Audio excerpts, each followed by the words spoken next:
My beautiful sister, queens effortlessly, hear me, effortlessly attract kings. My dear, of course, you are going to attract all sorts of people in this world, broken, healed, counterfeit, God sense. I mean, you name it, you're attracting it.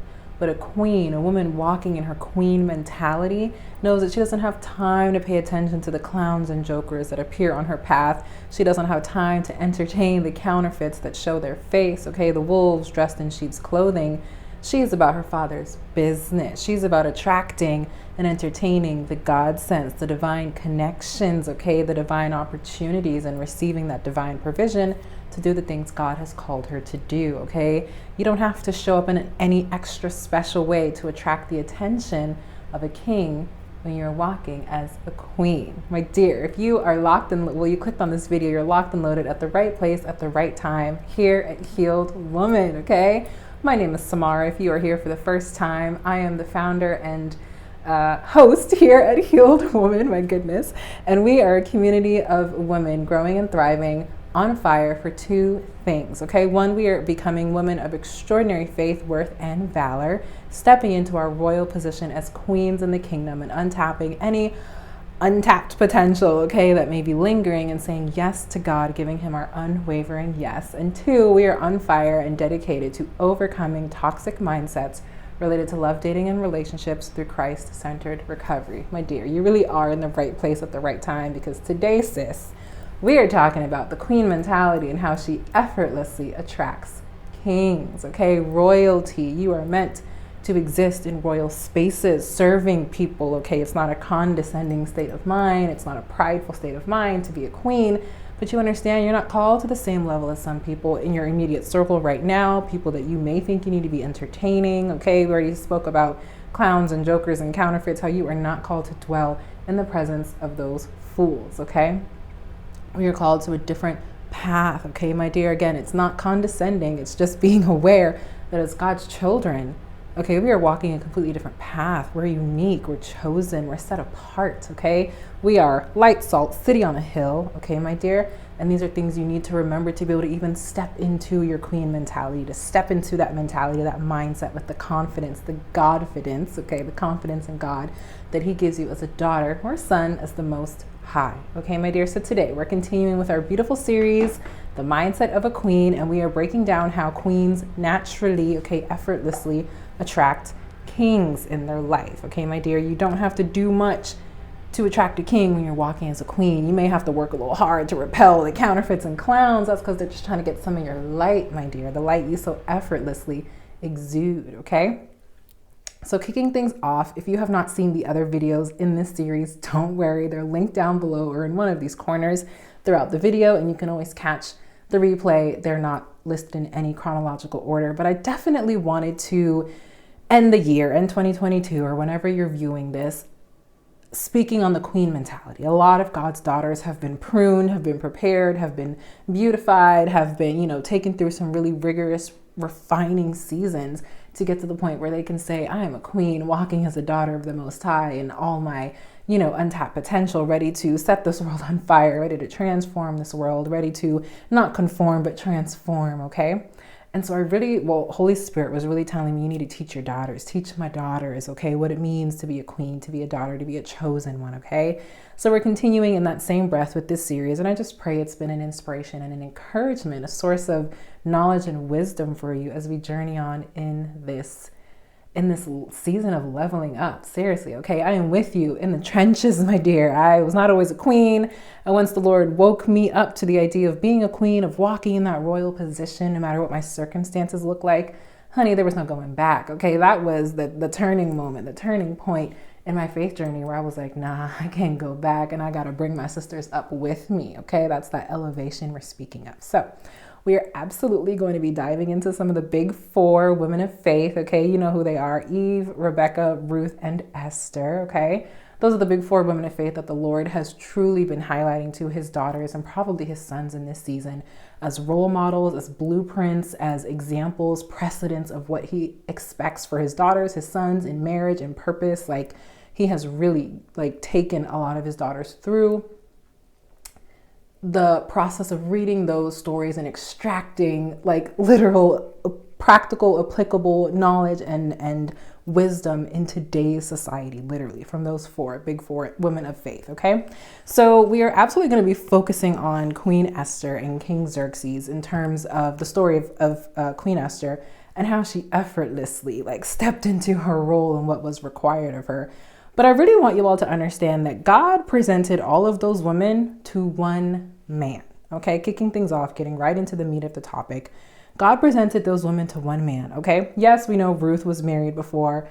We do not know about the past of any other of Rebekah or Esther, but we can assume that they were single women. They were in their they were teenagers when they were picked up or noticed by whoever they were noticed by. But those women were presented to one man, okay? They were already practicing walking as queens when they were presented to the man God had for them, okay? So that's a theme I definitely wanted to kick things off with, because it is imperative that you understand that you are a queen before you were even presented to your king. So in order to attract the king, you absolutely must be walking in your queen mentality, my dear, okay? That means you are embodying, the traits of a queen, the characteristics of Proverbs 31, that you are truly devoted to a life of service, okay, of having a servant heart, of having a heart posture for God's people, having compassion for souls. You're probably in the business of soul care of some type, no matter what industry you're in, okay? You are in the business of serving others because that's what God called you to do, okay? You are walking as if, not even as if, you're walking as a daughter of the Most High. You're walking as if you're going to be presented to your king any day, which means you're not out here dating casually. You're not out here being loose sexually, okay? You are pure, abstinent, practicing abstinent. And if you haven't, you're beginning to realize how important it is to practice abstinence, okay, as a daughter of the Most High, saving yourself for your husband, for your king, okay? If you desire the same for him, you have to practice that as well. So a queen, she not only talks the talk, she walks the walk, okay? Your actions and your words align. And these are just surface level things that I'm thinking of right now that a queen walking in that mentality is doing before she meets her king, okay? The queen is walking in purpose. She is serving. All of those women were found serving, okay? Ruth found serving, gleaning, okay? Esther was literally prepared an entire year. Yes, it was beautification, but I'm sure those ladies had to serve. I'm sure those women who were, swept off the street and pulled into the king's kingdom were, trained in some sort of service of work, a trade, Rebekah, she was found hauling gallons of water to feed camels, to nourish camels. Like, these women were found serving, okay? You are not an idle woman of faith, a lazy woman of faith, okay, waiting around like a damsel in distress for a king to rescue you. You are active, you are productive, okay, you're purposeful, intentional, okay? You are actively seeking out the Lord's, desires and purpose for your life. You're walking in that. He's been pruning you for a season. You are flourishing in all things, even if it may not look like it. He's promised you that you have a life of prosperity to look forward to, okay? You are not on cruise control in your faith, waiting for God to drop manna out of the sky. We've spoken about this before, where a lot of God's children may be sitting around with their hands out, waiting for a handout, thinking that manna is eternal, an eternal gift, that your provision is going to fall out of the sky. No, honey, you've got to work for it, okay? You've got to work for the manna. Manna was a gift for a season, and then the manna stopped once they entered the promised land. The Lord was like, oh, no, you're going to plant and sow and harvest what you're going to eat. You're going to have to work, by the sweat of your brow for the things that you desire. I will provide, the raw materials for you to get started. A pastor once said, God doesn't provide tables, he provides trees. So yes, the Lord will provide the seed for you to plant, for you to sow, and then for you to nourish and then harvest so that you can, feed yourself, feed the people in your gates, serve people. But honey, we can't be waiting with our hands out, waiting for a handout, okay? And that's what it means to be a woman of lazy faith. No, we're canceling that. Queens are not lazy. They do not procrastinate, okay? They do not eat the bread of idleness. Come on, Holy Spirit. I believe that's from Proverbs 31. She's not a lazy woman, okay? She was a business woman, okay? We can talk about Proverbs 31 women all day, but I'm just getting back to the original point. The women were presented, they were found ready, okay? They did not pursue, they were presented. And when they were found ready, walking in that divine alignment and that royal mentality. Okay, my dear, these women were ready to step into that role because they had practiced, they had become the queen that the Lord wanted them to be before they even started walking in that royal position. Or, Queen Esther, she was a queen, but Ruth, she was a queen in her own right. You know what I mean? She was a queen walking in her own power, maybe not as a queen of a kingdom, but being on Boaz's arm, hello, okay? From gleaning to owning, real quick, okay? Her level of influence changed, and she was ready to step right into that because of her service, because of how she navigated being a servant, okay? Just doing the hard work, putting her hands to the wheel and just getting it done, okay, girlfriend? And these are all things a queen knows. So when we speak about the Lord presenting the woman to one man, he did not present options to these men. He did not present options to these women. It was like, I have someone for you. So when we think about a queen attracting a king, it's just one person you're looking to attract. Now, I know some people may not believe in the concept of soulmates and the concept of just one person, and there are absolutely real life examples where the Lord had you marry someone and maybe that person passed, or they, are no longer your husband in terms of divorce, and that was ordained by God, okay? That's a very particular situation, and they were led to remarry, and even that marriage, flourished and was blessed by God. So there are no shortage of exceptions to the rule, okay? But when we think in terms of submitting to God for your first or second husband, in the case of Ruth, yes, whose husband passed away, okay? She was free to remarry, okay? It wasn't likely that she was going to, because look at her circumstance, look at her life situation for the time in which she lived. She was destined to a life of poverty, okay? But being the queen that she was, and being submitted to God, your people will be my people, your God will be my God, okay? That's something Ruth said to Naomi. She literally submitted her life to God. It was like, whatever is my portion, I accept it, I embrace it. Like, if this is the life you have for me, Lord, I'm here to work, I'm here to serve. And by serving, by walking with God, by working with God, stumbled right into the arms of a king. My dear, I cannot stress the importance of having that focus for your Father's business, okay? Having the focus for your Father's business, being about your Father's business, walking in purpose, okay? Pursuing that versus trying to chase men, okay? She could have, hypothetically, she could have, turned to a life of prostitution, okay? Of being a lady of the night or work in the corner. I don't know, whatever people are saying in the, whatever slang is, circulating these days, but she could have been that woman, okay? She could have, sold her body to make two ends meet, but she didn't. She said, you know what, Lord, I'm going to do things your way because I'm just not going to do it any other way. And it landed her in the arms of a king, okay? He was able to identify that is a woman I can work with, a woman I can cultivate, nurture, pour into, take care of, provide for. And she knew immediately, or, the way that Naomi confirmed it to her perhaps was like, this is a man that can take care of you, that can give you a future, a hope, okay? Things the Lord promises to us. And he uses people as vessels for those promises, okay? So if you're in a season where you're wondering, like, how am I going to make it? How am I going to pursue purpose if I don't have the resources I need? How am I going to get to my next level? Like, your next level, the resources you need, they're going to come through a person, an opportunity, okay? A divine connection. But you can't go out there going about it your way, trying to get God's results. You got to go about it God's way to get his results. Okay, girlfriend, that's what I really wanted to stress in bringing those three examples, to light, the three women especially. Eve was presented to her Adam straight up. Like, it was like, you were made for this man, literally made for him. Okay, so the king that you're hoping to attract, he's out there, honey. If God has placed that desire in your heart and has awakened that desire at this time, that you desire purposeful, divine partnership, okay, girlfriend? God pairs people based on purpose, aligned purpose, okay? Hence, purpose partner. If you truly desire purposeful partnership, you're going to attract the king, the man God has for you, naturally. And I'll tell you more about that, okay, girlfriend? So when your specific king is sent by God, he will first prepare you and then present you at the appointed time, okay? There's a time, a place, a setting, a season of your life, a specific season of preparation that you have to go through. I mean, it is all literally laid out in these stories that I'm highlighting to you. And I hope that you'll take the time and study them for yourself if you haven't already been taken through that season of studying these women. Because the Lord will impress it upon your heart to start studying them, girlfriend, so that you know, I'm in my Ruth season. I'm in my Esther season. Okay, I'm about to be presented to my king.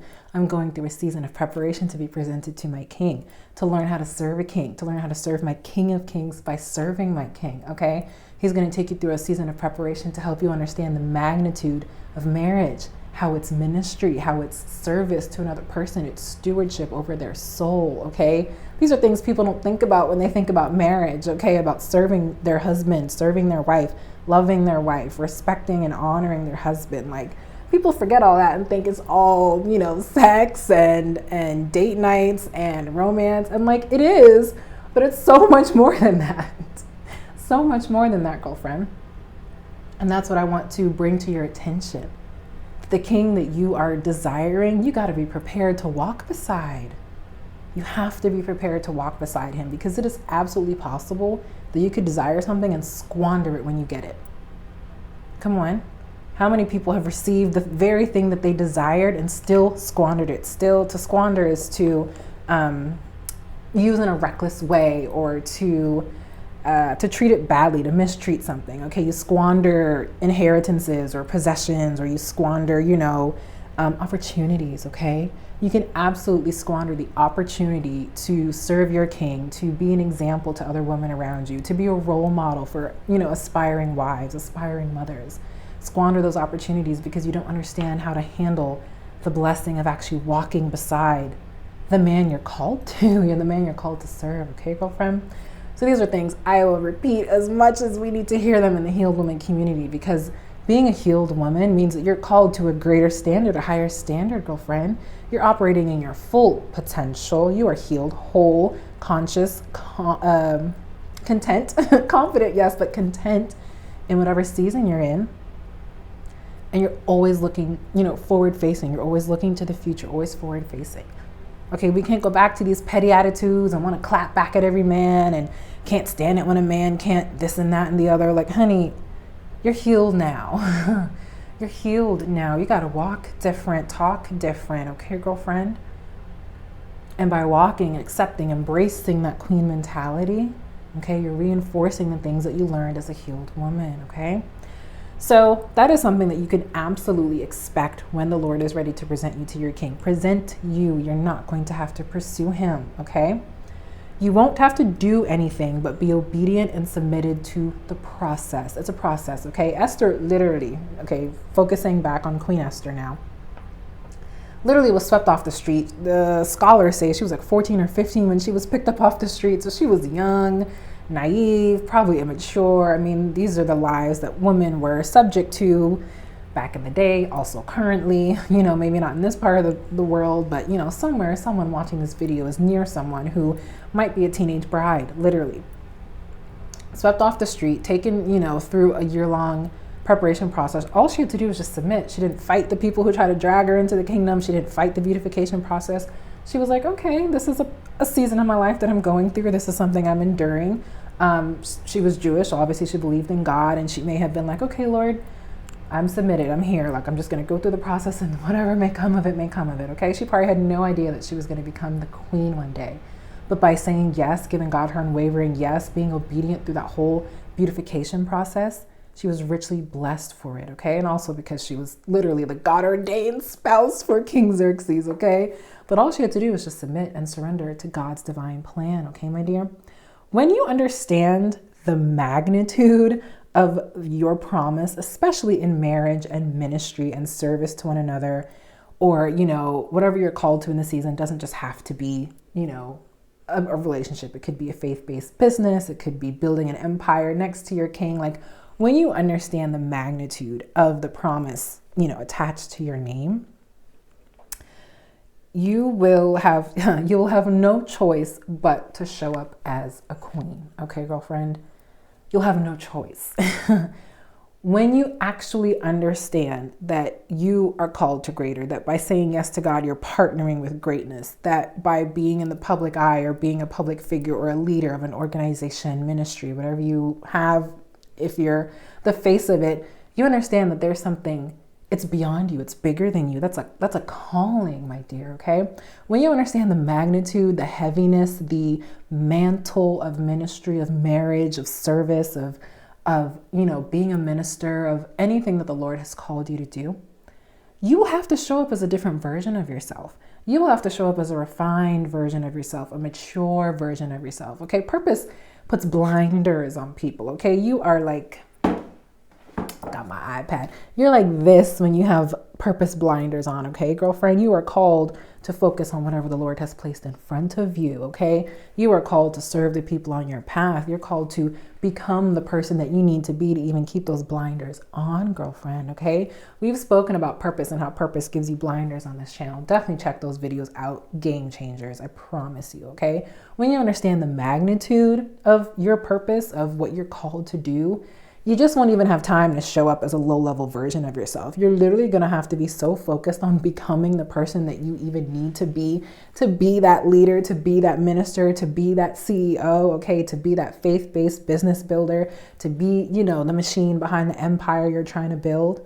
Okay, you're literally going to have to be so focused and so zoned in on what the Lord has called you to do that you will even naturally become the queen, okay? You'll naturally be brought to a place where you can't even step outside of the purpose lane, girlfriend, okay? And that's how important it is. That's how that's the priority, okay? That's the level of priority that purpose and purpose partners need to take up in your life, okay? Need to occupy in your life. When you understand that you are called to be a queen to a king, man, you're going to show up as that queen naturally. And that's how you'll naturally attract him. Just by being your bubbly, confident, feminine, submitted yet confident. You know what I mean? Submitted yet, wise, prudent version of yourself. Healed version of yourself. Okay, girlfriend? I mean, these are the building blocks to stepping into that queen mentality. And I really want you all to understand the importance of all of those character traits and more. Okay, girlfriend? So I did want to pick on a couple points of the story of Queen Esther and King Xerxes as we wrap up this video about walking in that queen mentality and just naturally attracting kings. Okay, I know I kind of have a lot of notes, so we're going to go through what I have.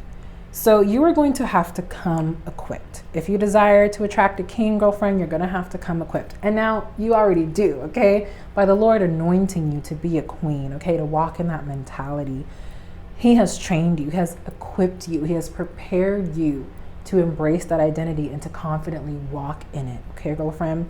In order to be able to seamlessly walk beside your king and come in as that divine helpmeet and step into his life as the asset that he needs, okay? Not a liability, not a weight. You want to come in as a wife, not a weight, okay? You want to come in as an asset, not a liability, okay? You want to come in equipped, okay? Not someone who's going to drag him back, not something that's going to make him procrastinate or stumble in his purpose, okay, girlfriend? You are here to help him to further the kingdom agenda in his life, okay, to further the vision God gave both of you, to further that shared purpose and vision that you all both have. And so you will absolutely step into his life ready to take over, or ready to join him at that same pace at which he's walking, okay, girlfriend? The same can be said for men. The same could be said for men, that if you come equipped, he comes prepared, okay? But we're going to talk about that in another video, okay? Absolutely doing a King's Mentality series in the new year. Let me know by hitting the thumbs up button if you would like to see that series, because the Lord has me working on some really interesting things, okay, girlfriend? You come equipped, okay? You are the missing piece that he needs. Remember, you're that rib, girlfriend, the rib. You are the rib, you're the missing piece, okay? You are what he needs to protect his heart, to further the vision, to keep walking in purpose, to support, to encourage, to nurture him, okay? To continue to build him up, okay? You are what he needs. And so when he sees that you bring all of that and more in a beautifully wrapped package, okay, girlfriend, he's going to identify the him in you, okay? Or like the you in him. If you're the rib, if you're the missing piece, it'll be, oh my gosh, she is what I'm missing. He'll identify the you in him. Yeah, something like that. Let me know if you understand that reference. He's going to be able to identify that's that missing piece, okay? You're going to come equipped, naturally equipped, okay? You're going to have everything that this man needs to be able to identify as his rib, as his wife, as his helpmeet, and more, okay? And he's going to continue discovering the beauty and the grace and the wisdom and the gift that you are all throughout your marriage, okay? He who findeth a wife, I remember watching one time a prophetess broke down the word findeth, like ETH, means ongoing, means it never ends, which means he's going to continue discovering how beautiful you are as a wife, as a helpmeet, as a divine supporter, nurturer, okay, mother to his children, okay, rib to his side, like protector of his heart, okay, protector of the vision, nurturer of the vision. This is you, queen, okay? You are all these beautiful things and more. And you are already all these things, even as a single woman, even as the bride of Christ, honey. The Lord is preparing you for that king. So you're not really going to have to do much with him to even attract him.